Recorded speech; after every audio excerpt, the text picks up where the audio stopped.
Cordial saludo, espero se encuentre muy bien. El tema que vamos a ver a continuación es proteínas. Vamos a ello.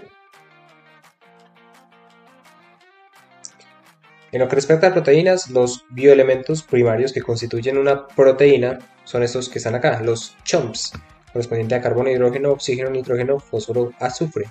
Esos son los elementos para formar lo que sería una proteína. ¿Cuál es la estructura básica de una proteína? Los aminoácidos. Los aminoácidos, hay un montón de aminoácidos, pero aquí les presento 21 aminoácidos que son los que se encuentran en mayor cantidad y que están clasificados entre esenciales, no esenciales. ¿Esenciales por qué? Porque deben ser incorporados en la dieta, ya que el organismo no puede sintetizarlos, y no esenciales pues va a ser lo contrario. Hay aminoácidos que dependiendo la edad del individuo pues van a ser esenciales. Por ejemplo, en la etapa de niños la histidina va a ser esencial, pero ya cuando pasamos a lo que es etapa adulta, la histidina ya deja de ser esencial.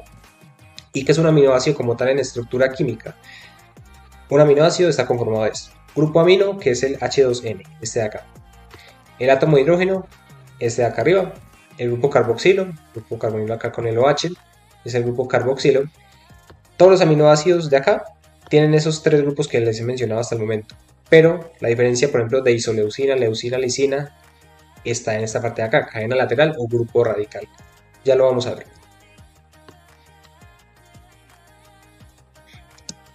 Miremos esta otra clasificación de los aminoácidos. Están entre polares, no polares, sin carga, con carga. Es un concepto adicional que no lo vamos a ver acá a profundización, pero lo que me interesa es de que vean.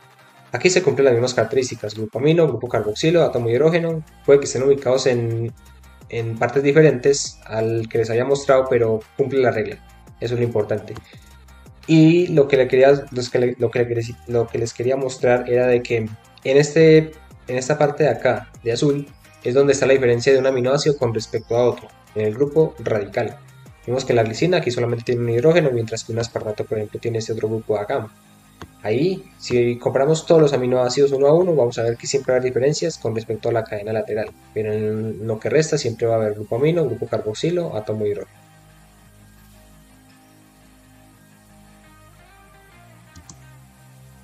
En cuanto a clasificación de las proteínas, voy a enseñarles dos clasificaciones. Primero, con respecto al número de aminoácidos que tenga.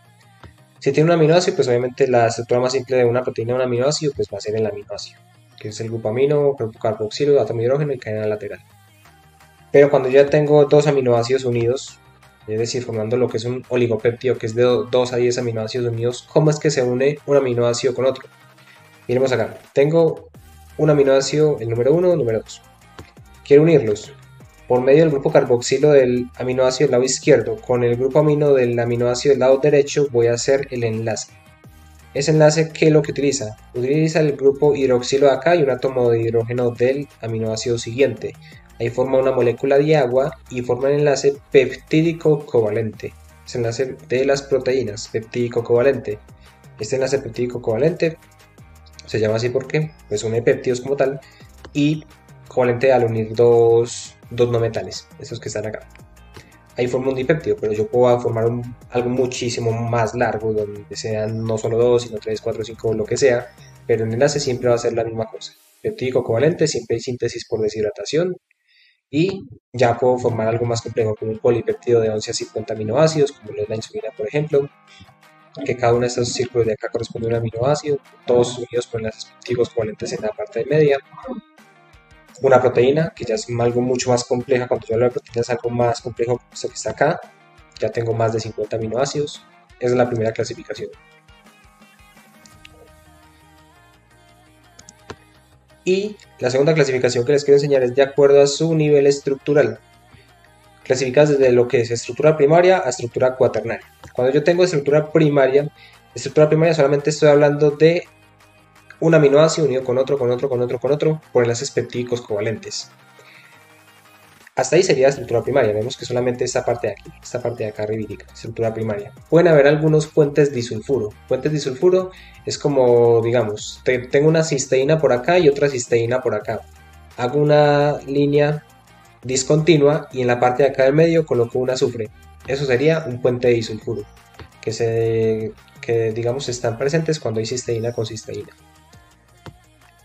Continuamos con el siguiente nivel estructural, secundaria. Cuando es secundaria, tengo, adicional de los enlaces peptídicos covalentes y puentes disulfuro, puedo tener puentes de hidrógeno. Esos puentes de hidrógeno son estos punticos que se ven acá, entre oxígeno con hidrógeno, estos que ven acá, esos enlaces de ahí. Y adicional puedo formar estructuras muy diferentes.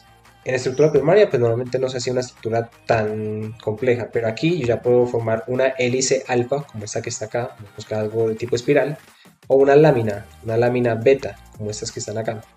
Cuando yo tengo algo de tipo hélice alfa o lámina beta, con enlaces peptídicos covalentes, puentes de hidrógeno, puentes de sulfuro, es una estructura de tipo secundaria y es la que corresponde a la parte de acá. Pasamos a estructura terciaria.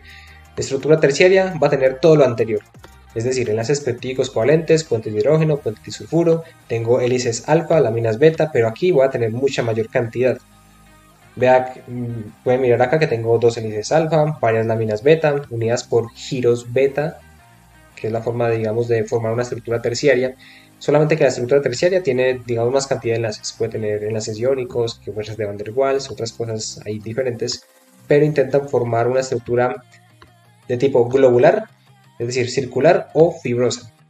Fibrosa, digamos, un poco más alargada. Y ya sería una estructura más de tipo tridimensional, al utilizar varias estructuras secundarias. Vemos que esta suma todo lo anterior y ya forma lo que es una estructura terciaria. Cuando ya tengo una estructura cuaternaria va a tener todo lo anterior, pero la diferencia con respecto a lo que es la terciaria es que esta de acá no tiene una sola cadena polipeptídica, sino dos o más cadenas polipeptídicas. Cuando me refiero a una cadena polipeptídica, quiere decir de que esta de acá, una hélice alfa con una lámina beta unida con un giro beta, jamás se separa. Es una sola cadena polipeptídica. Mientras que acá en alguna parte se separó y tengo aquí por ejemplo 4 cadenas polipeptídicas, aquí se pueden observar a simple vista, que correspondería por ejemplo al caso de la hemoglobina, que es una estructura de tipo cuaternaria. Tiene 4 cadenas polipeptídicas, tiene enlaces peptídicos covalentes, puentes de hidrógeno, puentes de sulfuro, fuerzas de Van der Waals, enlaces iónicos, cosas así como estas.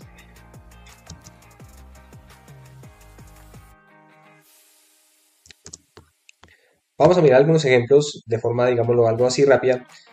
Empezando con la función de tipo estructural. Tenemos dos ejemplos aquí, colágeno, elastina. El colágeno está presente en muchos tejidos del organismo, puede estar aquí en lo que es, digamos, hueso, tendones, piel, cartílago, arterias, pulmón, hígado, los respectivos porcentajes que están acá.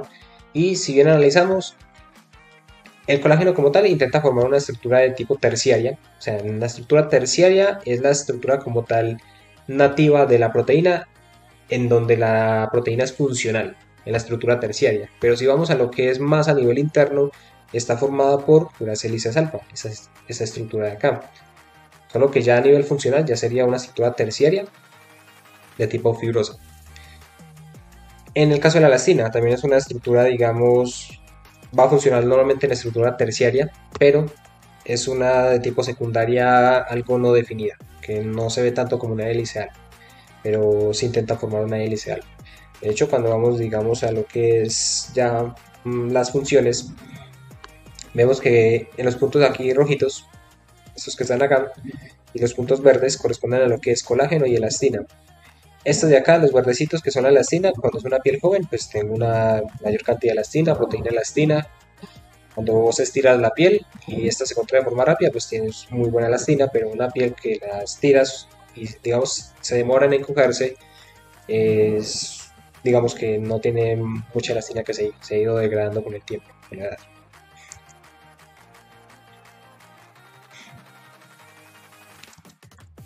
Otras proteínas con función estructural, como lo es fibroína, queratina. Fibroína es una proteína también que a nivel funcional está también en estructura terciaria, pero si nos vamos a nivel mucho más interno, está compuesta por puras hojas beta, láminas beta, estas que están acá.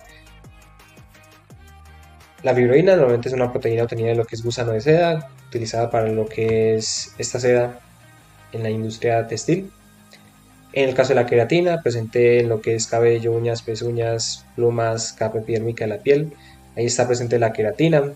También a nivel funcional, está en estructura terciaria. Y si nos vamos un poco más a nivel interno, son puras láminas beta. Los vemos acá, estas láminas de acá. Por ejemplo, las diferencias entre lo que sería un cabello que sea de tipo rizado lacio, que pues, ambos tienen la proteína queratina. La diferencia entre el rizado con lacio es que el rizado tiene mayor cantidad de puentes de hidrógeno, Al tener más puentes de hidrógeno, pues esto hace que la cadena se doble más. Y al doblarse más, ¿qué es lo que se hace? Digamos, hace que la proteína o como tal el cabello tome una estructura de tipo rizado, mientras que el lacio tiene menor cantidad de puentes de hidrógeno, al tener menor cantidad de cisteínas, por ejemplo, y hace que el pelo sea lacio. Cuando yo hago un planchado de lo que es el cabello, pues, ¿qué es lo que hago? Normalmente lo que hago con el planchado es desnaturalizar la proteína. Desnaturalizar la proteína es romper los enlaces que la conforman. Estos enlaces que están acá, los puentes disulfuro. Si rompo estos enlaces de acá, pues obviamente va a tener menos enlaces y se va a convertir en lo que es un pelo lacio. Y así.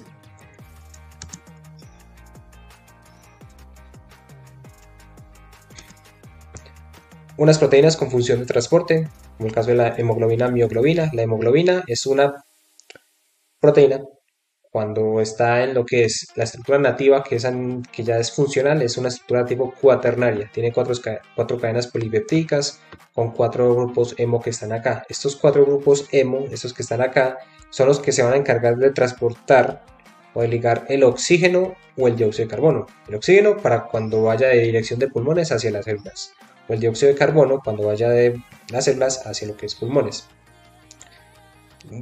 denotados con los nombres oxihemoglobina cuando lleva el oxígeno o carboxihemoglobina cuando lleva el dióxido de carbono. Ahí está la función como tal de la hemoglobina. Es decir, cada uno de los glóbulos rojos que transitan por lo que es el torrente sanguíneo llevan consigo una proteína. La proteína es la hemoglobina y entre esa hemoglobina hay grupos hemo que llevan oxígeno o dióxido de carbono. La mioglobina también cumple una función de tipo transporte, pero digamos es utilizada cuando requiere una porción de oxígeno mucho más elevada que no es capaz de, digamos, de satisfacer la hemoglobina que está acá.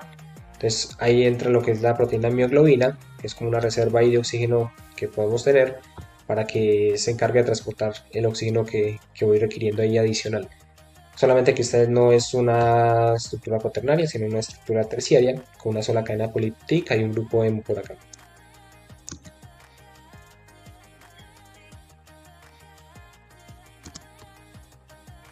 Proteínas con función contráctil. Hay muchas proteínas que están implicadas en la función contráctil, pero aquí digamos les menciono algunas. Esta es más o menos una función a nivel de lo que es contráctil, donde las cabezas estas rojitas serían las miosinas y las amarillas eran perdón, ahí se pasó.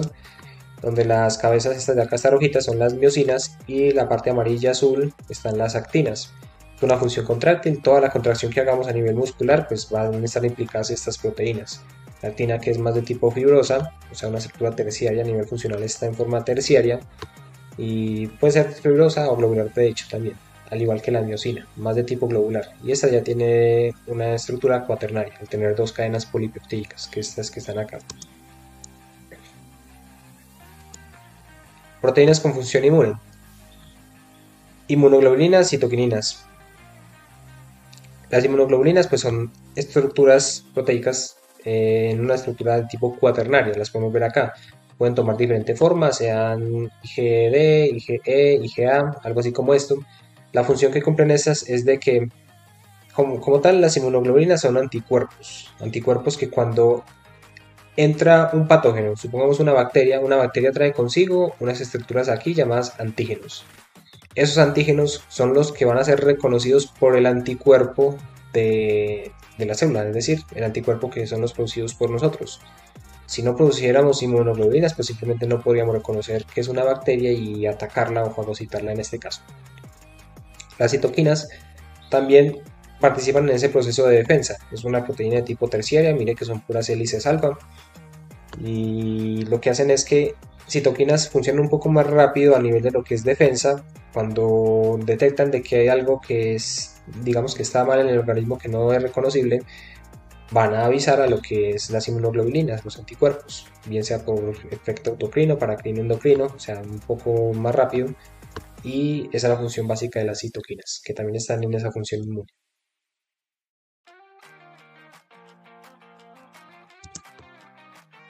Hay proteínas con función hormonal, proteínas como lo es la insulina, el glucagón. Insulina cuando se activa, cuando tengo una dieta. Cualquier alimento que consuma normalmente va a aumentar los niveles de glucosa en sangre. Esos niveles de glucosa en sangre pues tienen que ser de alguna forma, digamos, constantes. ¿Y cómo hago para que sean constantes? Pues parte de esa glucosa va a ser ingresada a la célula y la otra parte de la glucosa va a ser almacenada en forma de glucógeno. Vamos a empezar primero por la glucosa que va a ingresar a la célula. Para que ingrese cada una de estas moléculas de glucosa a la célula, tienen que estar unidas a una proteína, que es la insulina. Si la glucosa no está unida a la insulina, pues simplemente la célula no lo acepta. Y si no lo acepta, pues obviamente esa glucosa va a permanecer alta ahí en torrente sanguíneo. El resto de glucosa pues va a ser, digamos, almacenada en lo que es en forma de glucógeno, aquí en hígado, músculos, recordémoslo ahí, en el tema de carbohidratos. Cuando yo ya tenga niveles de glucosa bajos, tengo que ir otra vez a las reservas de hígado que están acá, reservas de glucógeno.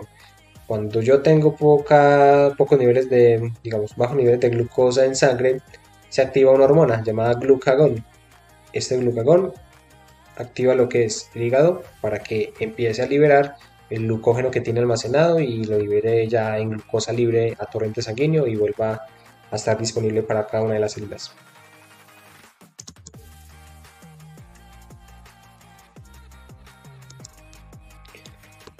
Tenemos proteínas con función de reserva, proteínas como estas de acá, albúmina, lactoalbúmina, productos como lo que es huevo, pescado, la leche, tienen proteínas dentro de sí que tienen que, digamos, en su forma nativa, la función está en estructura terciaria.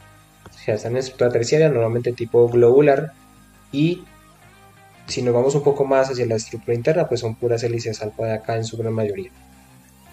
Al ser una función de tipo reserva, normalmente esa función de reserva lo hacen es porque el huevo como tal tiene interna, una proteína interna que va a ser de utilidad para la vida que se va a desarrollar allí dentro, el pollito como tal. No es que se haya creado una proteína con alto valor biológico para que, digamos, el humano la pueda consumir, más es porque ahí se va a desarrollar una vida como tal. Al igual que la lactoalbúmina, la leche tiene un alto valor proteico para que el lactante como tal que solamente se alimenta a partir de leche, pues tenga esa proteína de alto valor biológico. La caseína, que es otra proteína de la leche, está en esta parte de acá. Cuando yo quiero cuajar la leche, normalmente, ¿qué es lo que hago? Esa caseína que está ahí, digamos, la someto a diferentes, digamos, factores, como lo es cambiarle el pH a la leche o cambiarle la temperatura o, colocar alguna enzima que haga de que esta proteína como tal acá, que está en estructura terciaria, que su estructura funcional aquí está de tipo terciaria, cuando yo quiero desnaturalizar una proteína, es decir, quiero empezar a romper sus enlaces, pasándola de una estructura terciaria a una estructura primaria, la someto a factores, como lo es aumentar la temperatura de la leche o bajar la temperatura de la leche. Eso hace de que la proteína se coagule, o someterla a una enzima como la renina, que es el cuajo que agregamos a la leche. ¿Para qué? Para que pase de estructura terciaria a estructura primaria. En ese paso de estructura terciaria a primaria, ¿qué se rompió? Se rompieron todos los enlaces, puentes de sulfuro, puentes de hidrógeno, fuerzas de Van der Waals, cosas así como esas, y solamente quedaron los enlaces peptídicos covalentes, que son los que corresponden con la estructura primaria. Así es como se obtiene en sí los diferentes productos derivados de la leche, por ejemplo.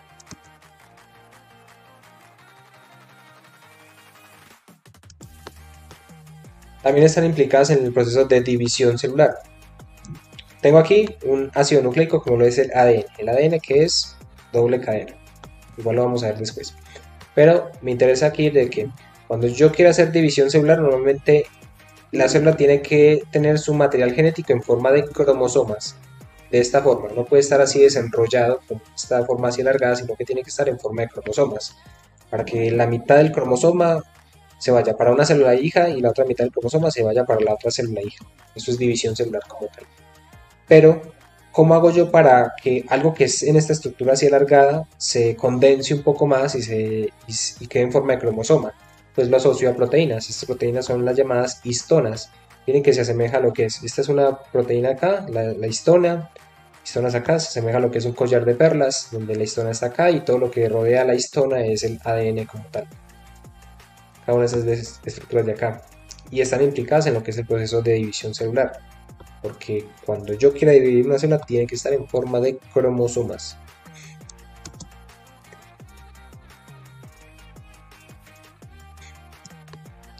Proteínas involucradas en lo que es proceso de coagulación. Hay un montón. Prototrombina, trombina, fibrinógeno, fibrina. Miren que todas esas proteínas están acá y están participando en ese proceso de coagulación de lo que es la sangre.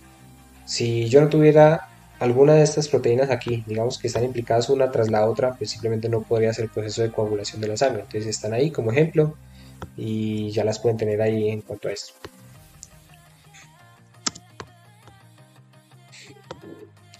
Proteínas con función neurotransmisora. Entre las más comunes están estas de acá, encefalinas, endorfinas, o también digamos conocidas como el grupo de opioides o los alucinógenos que también están acá.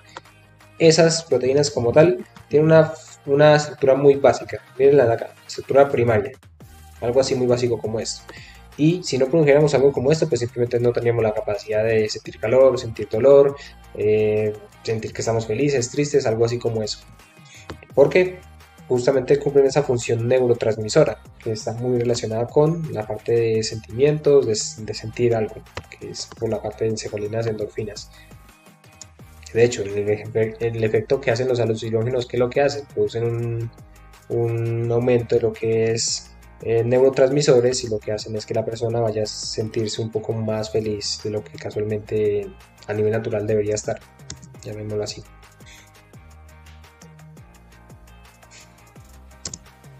Y vamos con la función que es un poquito más larga en cuanto a lo que es función enzimática. Esta función enzimática, vimos en parte algunas enzimas en lo que era carbohidratos, que ya sabemos que las enzimas lo que hacen es romper enlaces. Teníamos un disacárido como este de acá, que es la maltosa. El objetivo para que se pueda ser absorbido por intestino delgado es de que tiene que ser en forma de monosacáridos, no puede estar en forma de disacáridos, sino de monosacáridos. ¿Y qué es lo que hago yo para romper este enlace como tal? Utilizar una enzima. Una enzima lo que hace es un proceso catabólico, rompe este enlace que está acá y ahí obtengo como tal ya los dos monosacáridos, glucosa más glucosa libres. Adicional de romper enlaces, lo que hacen las enzimas es acelerar la velocidad de las reacciones, disminuyendo la energía de activación. Tenemos acá, por ejemplo, dos tipos de reacciones, con enzima, sin enzima. Los reactivos están en la parte de acá. Consumo glucosa y para degradar esa glucosa normalmente nosotros necesitamos respirar. Y al final generar como producto el CO2 y agua. Pues bien, si yo no utilizo enzima, miren toda la energía de activación que necesito desde la parte de acá hasta la parte superior. Si yo no utilizo enzima, o sea, eso constituiría un gasto energético demasiado alto. Pero con la enzima, utilizando la enzima, la energía de activación es un poco más baja. Miren que se reduce un poco más de la mitad. De hecho, si nosotros en nuestro organismo no produjéramos enzimas, pues imagínense el costo energético que traería consigo la degradación de alimentos para generar al final productos, mientras que con las enzimas eso se reduce en gran medida, al igual que la velocidad de las reacciones va a incrementarse más.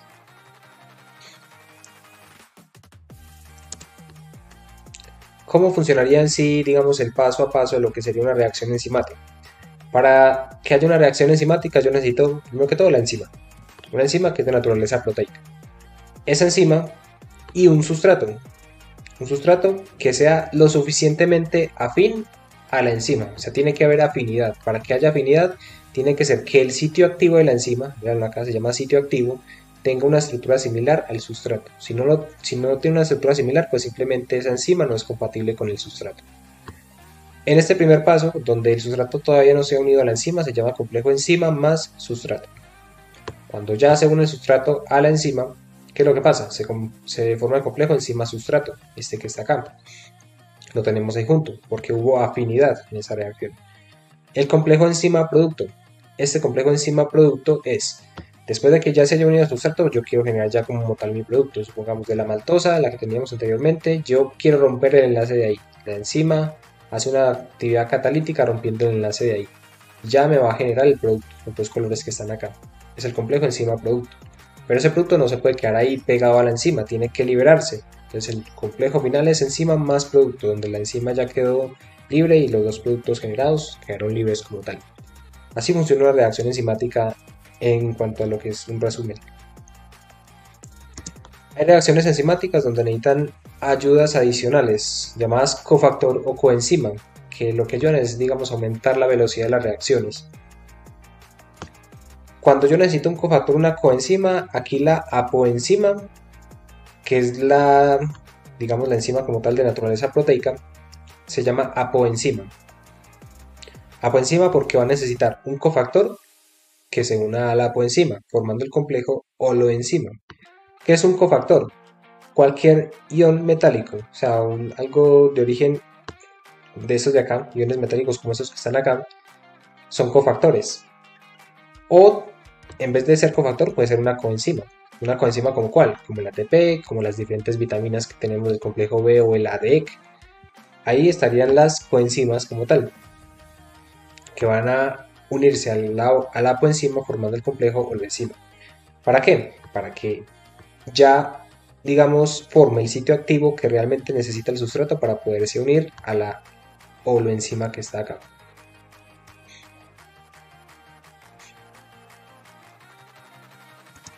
Cuando profundizamos un poco más sobre reacciones enzimáticas, vemos de que reacciones enzimáticas que les había explicado anteriormente pues funcionan así, digamos un poco sencillas, pero esas reacciones enzimáticas se pueden ver afectadas por la presencia de inhibidores. Esos inhibidores lo que hacen es, digamos, afectar de alguna forma la reacción enzimática, bien sea disminuye la reacción enzimática, la neutralizan o dejan la enzima inactiva totalmente. ¿Cómo se dan esas reacciones? Están clasificadas, por ejemplo, por inhibición competitiva, no competitiva y mixta, que ya las vamos a ver a continuación. La inhibición de tipo competitiva. Tenemos una enzima que está acá, y tenemos dos sustratos diferentes. Un sustrato aquí que va a hacer las veces del inhibidor y el sustrato aquí que va a ser el normal. Bien, pues lo que pasa con este tipo de inhibición es de que los dos sustratos, como tienen la misma afinidad por el sitio activo de la enzima, pues van a competir por el sitio activo de la enzima, por eso se llama inhibición competitiva. Y al competir por el sitio activo de la enzima, ¿quién es el que va a ganar? El sustrato que esté en mayor concentración. Este es el ejemplo que usualmente se da en cuanto a lo que es una intoxicación por licor adulterado, licor que no está adulterado. Pero la idea es de que una persona que ha sido intoxicada por licor adulterado es porque las enzimas normalmente estuvieron degradando este inhibidor de acá y obviamente va a ocasionar los síntomas frecuentes de licor adulterado. Pero cuando nos vamos a lo que es ya una terapia farmacológica, normalmente lo que se puede hacer para este paciente que ha sido intoxicado por licor adulterado es ponerlo a consumir licor que no esté adulterado, porque ese licor no adulterado, al yo aumentarle la concentración del licor que no está adulterado, pues entonces voy a realizar una inhibición de tipo competitiva donde la enzima va a empezar a degradar, es el licor que esté en mayor concentración. Y como vemos ahí, la terapia como tal para la persona que haya sido intoxicada es ponerla a consumir un alcohol, pero el alcohol no es bueno. Eso sería un ejemplo de inhibición competitiva. Inhibición no competitiva o alostérica. Es una inhibición donde el inhibidor no va a competir por el sitio activo de la enzima, sino que se va a unir a un sitio diferente a la enzima, diferente al sitio activo de la enzima, que se llama sitio alostérico, este sitio alostérico de acá. ¿Y qué es lo que hace? Deja que, digamos, el sustrato en parte se una, pero no deja que haya afinidad al sustrato por la enzima, entonces por lo tanto ahí no va a poder generar producto. Este principio lo utilizan muchos antibióticos para, digamos, en el caso de una bacteria que tiene enzimas que lo que hacen es, digamos, producir diferentes toxinas para afectar el organismo, el huésped. Al yo aplicar un antibiótico, afecta las enzimas de las bacterias y esas enzimas pues ya no van a ser funcionales, ya no van a poder recibir el sustrato. Y simplemente inhibición de tipo no competitiva o alostérica. Desde ahí viene el concepto.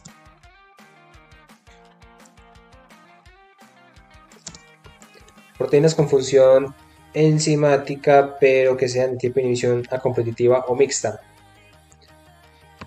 Tenemos la enzima aquí como tal, pero la inhibición no va a ser ni en el sitio alostérico ni tampoco en el sitio activo, va a ser a un lado del sitio activo.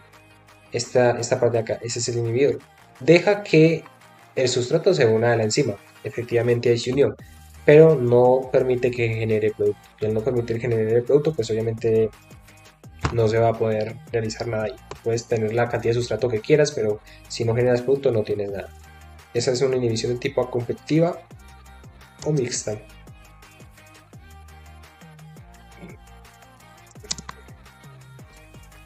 Dentro de los ejemplos que les di anteriormente, esos tipos de inhibiciones en su gran mayoría son reversibles.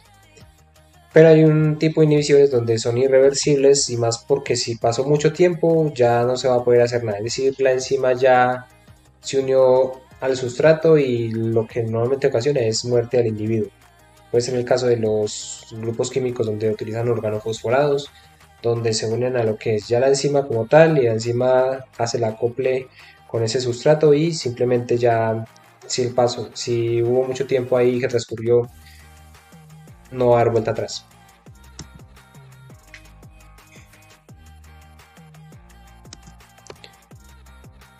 En cuanto a los tipos de factores que puedan afectar una reacción enzimática, están estos de acá.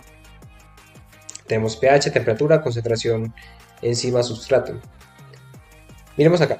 Tenemos dos enzimas. Unas enzimas que funcionan a un pH ácido, otras enzimas que funcionan a un pH básico. ¿Por qué? Porque todas las enzimas no tienen un pH óptimo, o sea, todo el pH óptimo no siempre va a ser de 5 o 7. Hay enzimas que funcionan a pH ácidos, hay enzimas que funcionan a pH básicos. Por ejemplo, la enzima pepsina, que es la que se encarga de hacer ese primer proceso de desnaturalizar la proteína, es decir, la proteína que hayamos consumido en proteína terciaria, romperle los enlaces puentes disulfuro, puentes de hidrógeno y volver la estructura primaria solamente con enlaces peptídicos covalentes, funciona a nivel estomacal, la pepsina. Si no hay un pH ácido en el estómago, pues simplemente la pepsina no funciona y no se desnaturaliza la proteína. Cuando ya vamos de estómago a intestino delgado, en intestino delgado el pH no puede estar tan alto. Ya el pH tiende a aumentar por presencia de bicarbonato y otros componentes.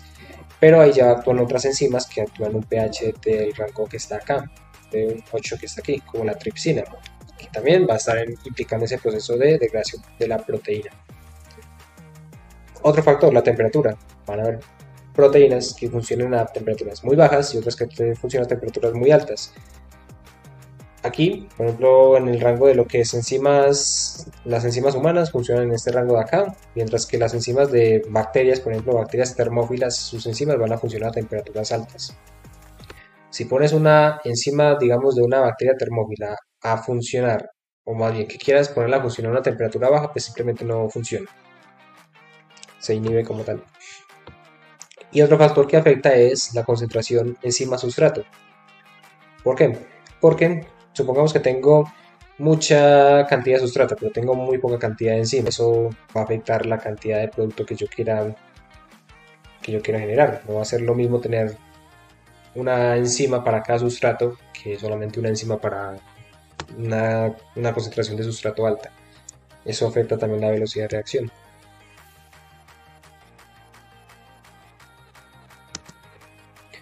Como último concepto acá, más o menos les hablaré sobre el concepto de desnaturalización. El concepto de desnaturalización se utiliza ¿para qué? Para que, por ejemplo, si yo tuviese aquí la proteína del huevo, que la proteína del huevo está en una estructura nativa a nivel de lo que es terciaria, estaría en esta parte de acá. Aquí en esta parte es funcional. Pero si yo la someto a una temperatura, a un pH, a una solubilidad, a agentes diversos, ¿qué es lo que hago?